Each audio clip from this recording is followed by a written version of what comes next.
When Mr. Hall invited me to consider a chapel talk several months ago, I said, sure, why not? I'd only been to my first of your morning sessions here to hear my dear friend Ann Day recount the story of her family's devastating fire and their recovery with the help of amazing friends and community and neighbors. I'd walked some of that journey with her. I'd helped with the birth and weaning of the sweet chocolate Labrador puppy that became their family dog and sadly was lost that night. I left chapel that morning with tears in my eyes. I've been to a few more since, and each one has been a meaningful, moving, short reflection on life lessons, bracketed with some well-chosen, relevant scripture, and uplifted by Michael Brown's amazing musical punctuations and supplications. And all I can say when I leave is, wow. These brief morning meditations, the quieting of our minds, a little introspective and some active listening. You have no choice but to sit here quietly, undistracted, and if you do nothing else, you can stare into one of the most awesome screensavers, and that only mere mortals might conjure up. But we know that millennia of geologic time, the sculpting by massive glaciers and ice sheets, and the return of forest cover has conspired for your enjoyment. A living, vibrant screensaver, complete with changing colors and mood swings of the four seasons. My boarding school chapel actually was a scaled-down stone English cathedral. Only had big stained glass windows, and I think I stared at every piece of that colored stained glass over the 5 years that I attended. The Groton School, as they like to be known, had us in chapel every morning, twice on Sunday, ending the weekend with an evening vespers service. Furthermore, I myself was press gang, to use the old British naval term, into the choir in my second form year, because I had a perfect soprano pitch. Believe it or not, I had once imagined what the amazing life of a Vienna choir boy might be, and then suddenly there I was, singing like one. But then, as adolescent fate, and most of you would consider it good fortune, would have it, I had to drop the choir, only to return as a true bass, my fifth form, and by senior year, as a prefect, I was the one leading the procession and the recession of the choir and clergy, with a heavy two-handed cross held high, singing loudly and joyfully, having memorized the verses of the hymns ahead of time. Chapel at my school was powerful medicine indeed. Our school hymn, which 44 years later I can still recall almost verbatim, had wonderful stanzas and rousing tune and was often sung in the mornings before the big football game. Thy temple gates stand open wide, O Christ, we enter at thy side, with thee to consecrate our powers and make our Father's business ours. Now that last bit about making our Father's business ours bothered many of my schoolmates who suspected some deeper subliminal message was at work. This was in the rebellious 60s, and they professed that they would have nothing to do with their father's their chosen lines of business, many of whom were the sons of prominent lawyers, investment bankers, CEOs, and even high-level government officials. Now, I, on the other hand, saw no problem with an outright suggestion to take up my father's business. My earthly father was then, and always would be, my hero in my life. His own chosen line of business or profession was simply forestry. He owned a large tract of working forest that I had grown up on, camping and fishing, watching him do his work, and then eventually having the pleasure to work alongside him. I admired him all the more for his many other interesting life pursuits and adventures as a waterfowler, an ornithologist, a geologist, a land surveyor, a horticulturalist, a meteorologist, Connecticut Park and Forest Commissioner, and a lifelong mentor and career counselor to the many young men he employed on his forest who had spent time there at the Yale Forestry Camp that he had also established. My father was a great teacher when I think back on our lives together. The Rudyard Kipling poem that Dick just read was one of my dad's favorites, and we often read it aloud. He could recite it nearly by heart. It speaks to the life of youthful adventure, found at the ends of the earth, whether tropical jungles, vast deserts, or frozen drifts in the far north. My dad had always encouraged me to take advantage of the days of my youth, to test my energy and strength, and to see the wider world for all its grandeur, and wherever possible, to go it on foot, where no roads yet traveled or most men never cared to venture. In our teen years, he would take us all into the western mountains every summer to visit roadless regions of our national forests, where new wilderness areas had been designated by Congress and the President. The alpine scenery was always breathtaking, and whether we camped by fast-flowing streams or high alpine lakes, the fly fishing was always good. I grew to love the lure of the western mountains, and especially Alaska. So much so that I spent my college years studying Alaska's geology and then eventually spent the whole summer season researching glaciation and climate science on the Juneau ice field, which is a vast ice cap of hundreds of square miles stretching over the coastal mountains of British Columbia. After college, I virtually disappeared to work and explore on the far side of the world, in the South Island of New Zealand, climbing into the very same glaciated and heavily forested mountains that decades later would become the backdrop for the questing characters in Lord of the Rings and Tolkien's Hobbit. Eventually, I made my way northward, beyond the Arctic Circle into Alaska's north, to survey and prove up, quote unquote, which essentially means to build log cabins, a homesteading land claim with friends in a remote part of the western Brooks Mountain Range that we shared with grizzlies, wolves, and moose, and where the wild rivers were full of fish.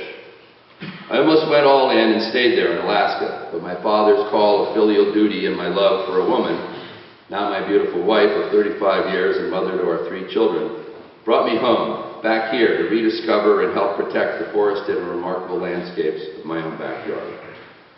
So in a sense, I've lived many of the lines of that Kipling poem, thanks to the encouragement and support of a loving father and mother, but also by virtue of the wonderful education that opened so many doors and lit the way to seeking out my dreams and putting them all and my education into action.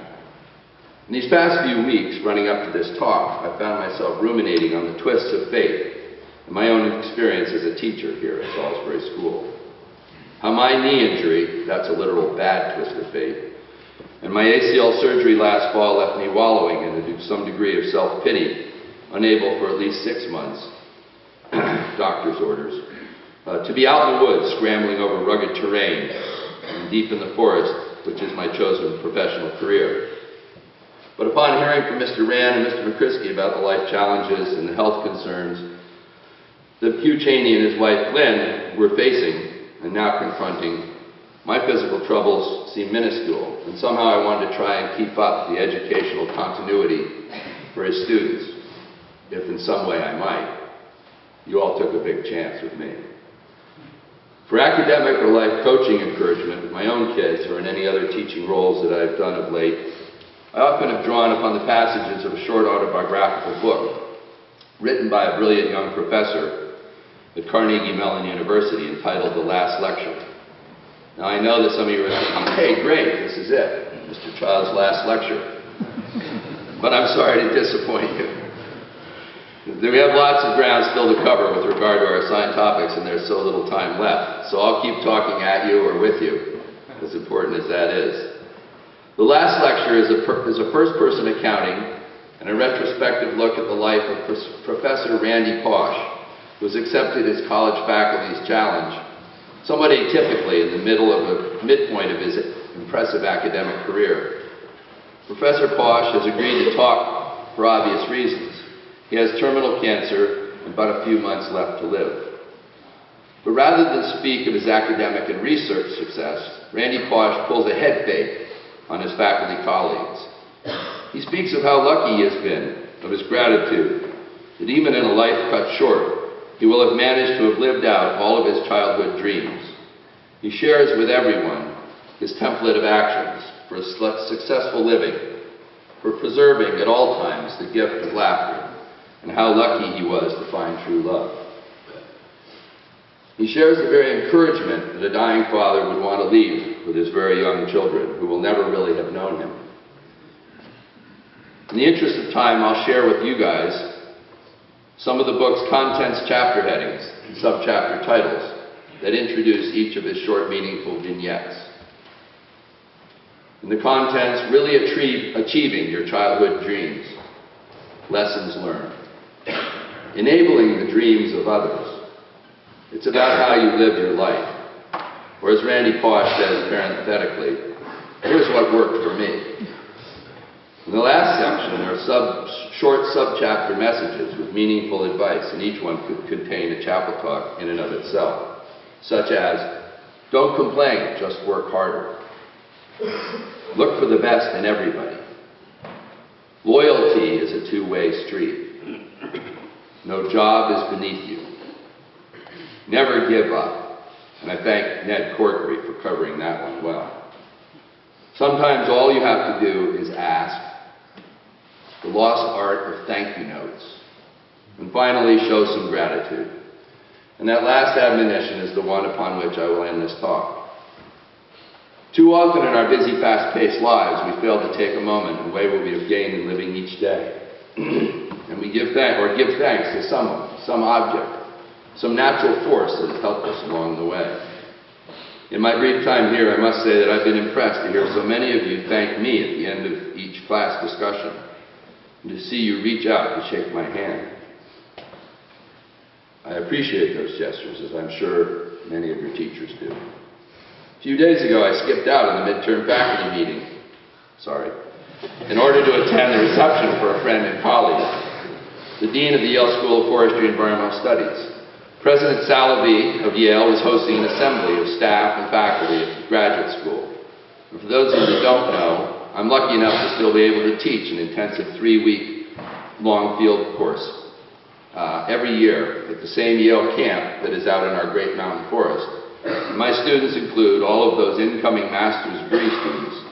So I'm actually adjunct faculty for that 1 month. And then I say jump for the rest of the year.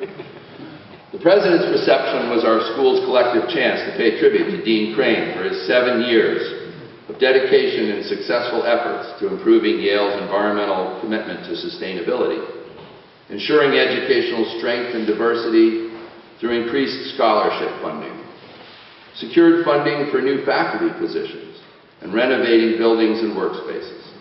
In his brief remarks, President Salovey, himself a PhD in psychology, reminded us of a baccalaureate address he had once delivered that focused singularly on the meaning and social value and of emotions and outward expressions of gratitude. Needless to say, I looked it up online. And in it, Dr. Salovey acknowledges that every one of us in our quest in this life, finds some discomfort in the recognition that we are not, nor can we ever be, wholly self-reliant and self-actualizing, without some need of help from others. Therefore, by recognizing and expressing our gratitude for any help we get along our life path, and even sharing our good fortunes with others, to quote Salovey, strengthens one's sense of belonging to a community, or obligations of being a good citizen, and of loyalty to a greater good, end quote. And when, as a community, we all express gratitude, we encourage feelings of, quote, a shared sense of purpose. For me, this short but amazing effort at teaching, literally having stepped into Hugh Cheney's boots, even donned his hip waders, has been a most rewarding experience, certainly one I will never forget. But perhaps I'm most grateful for the chance to see and appreciate, better than I ever had before, as either a recalcitrant, sometimes quite cynical Groton student, or later as a boarding school parent, just how much effort goes into not only this teaching, but also managing and running such a remarkable community, school community such as this is. So, Nights of Ceremony. In these last few weeks, as you walk around this amazing hilltop campus, try beginning each day by conjuring up some gratitude for all the good men and women who make sure you have food, warm shelter, hot water, and good health. And after they have provided all that, they still take time to teach, to tutor, to coach. And for some, they must also find time to be there for and with their own young families. Thank those quiet, hard-working folks you see daily who keep your pathways safe in winter, who mow, plant, or replant, or maintain the grass on playing fields and on the quad where the wear and tear, the erosion, and with apologies to Mr. Kipling, the feet of so many young men have left their mark. Thank Tony, Mara, Diane, Carol, Keith, and everyone in the food services and kitchen staff that provide safe, nourishing nutrition. I get lunch every day, that's a deal. And as much variety as is humanly possible. Now I know that even though it might get boring after being here a while, it's still good food. Stop for a moment to think how much better and how much more you can eat compared to so many others in this world. Thank your school desks and your chairs. Be considerate in their use. Be glad you have them. Think of so many other kids clamoring to learn all over the world who don't even have desks and chairs, and instead sit upright on hard dirt floors with no electronics to distract them, by the way. To listen, yes, to listen, hoping to learn something new each and every day. As Mr. Chandler made clear in one of his morning school meeting messages, thank the cleaning staff who daily keep your desktops and tables germ-free, who also, and although they shouldn't have to, but they do, tidy up the trails of Kleenex and napkins that tend to be dropped or left behind. The cleaning staff who gather up the all too often unrecycled and commingled trash every day, each and every day, because we don't think to simply carry out that empty beverage container with all its embodied energy and non-renewable resources, the few extra steps from the classroom to the recycling bins in the entryway. Sustainability begins with changing our behaviors. In these final weeks, consider moving around the hilltop without your earbuds in, listening to and appreciating the sounds of spring, whether it's the bird songs, the peepers, or even the lawnmowers, and be thankful for all your natural surroundings. Dare I say it, maybe even take a moment when no one's looking, and either literally or virtually, hug a tree as it unfurls its remarkable energy-absorbing and life-giving leaves once again.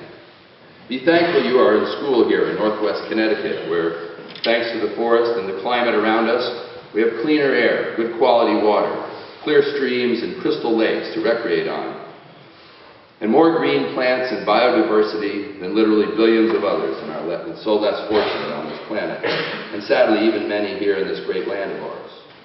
I've heard Mr. Chandler remind all you knights, be ever mindful of others, and help when and wherever you can as you go about your busy days and your lives on this hilltop. At the risk of sounding too much like your own mothers and fathers, your lives will never be so well ordered or so completely provided for as they are here and now in this time and space of your lives. You may be succeeding in all your academic endeavors, your sports prowess, your online video games, or what have you, and hopefully you do not complain and you work hard at all the things that you do which will take you to your next levels. College, graduate school, business, and families of your own. But know that wherever you go, so many efforts will still be going on behind the scenes here at Salisbury and elsewhere that have helped you to achieve those dreams. I hope that each and every one of you has some big dreams and will find your path and the right people along the way to help you achieve them. Many of them are right here today. Thank you.